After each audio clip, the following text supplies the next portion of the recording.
मकर 10 जून ते 16 जून साप्ताहिक राशी भविष्य. मकर राशीला हा आठवडा कसा जाणार हे सविस्तर जाणून घेऊ. मकर राशीला हा आठवडा आशादायक ठरेल. हा आठवडा तुमचा अनुभव तुम्हाला आव्हानांवर मात करण्यास मदत करेल. व्यावसायिक जीवनात चांगला काळ असेल.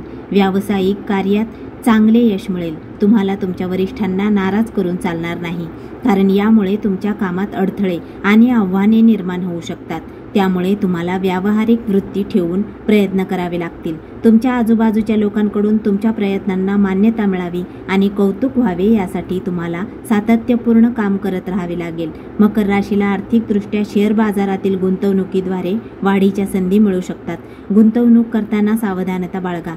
या काळात कोणतेही महत्त्वपूर्ण आर्थिक निर्णय घेण्यापूर्वी आपल्या संशोधनाबाबत सखोल राहा आणि व्यावसायिक सल्ला घ्या. तुम्हाला जागरूक आणि उत्साही राहणे आवश्यक आहे, कारण तुम्हाला आळशीपणा वाटू शकतो. या आठवड्यात काही रक्कम तुम्ही स्वतःवर खर्च करू इच्छिता, पण या खर्चामुळे तुमच्या आर्थिक स्थिरतेत नुकसान होण्याची शक्यता आहे. तसेच तुमच्या वाढलेल्या खर्चामुळे तुमचे नुकसान होऊ शकते.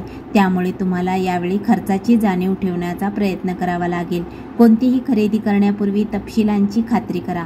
मकर राशीच्या व्यक्तींनी या आठवड्यात आरोग्य आणि सराव तंत्रांना प्राधान्य द्यावे, जे तुम्हाला सक्रिय आणि उत्साही वाटण्यास मदत करतात, जसे नियमित व्यायाम आणि योग्य आहार घेणे आवश्यक आहे. मकर राशीच्या व्यक्तींना प्रेमजीवनात सावधगिरी बाळगावी लागेल.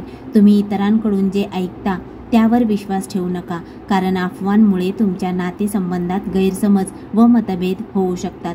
संवाद साधणे व स्पष्टतेने व्यक्त होणे महत्त्वाचे ठरेल, कारण ते आपल्या प्रियजनांसोबतच्या नातेसंबंधामध्ये सुसंवाद आणि शांतता राखण्यास मदत करू शकते. तसेच मकर राशीचे वैवाहिक जीवन चांगले असेल. तुम्ही जोडीदारासोबत प्रेमळ वेळ घालवाल. तुम्ही रोमॅन्टिक राहाल.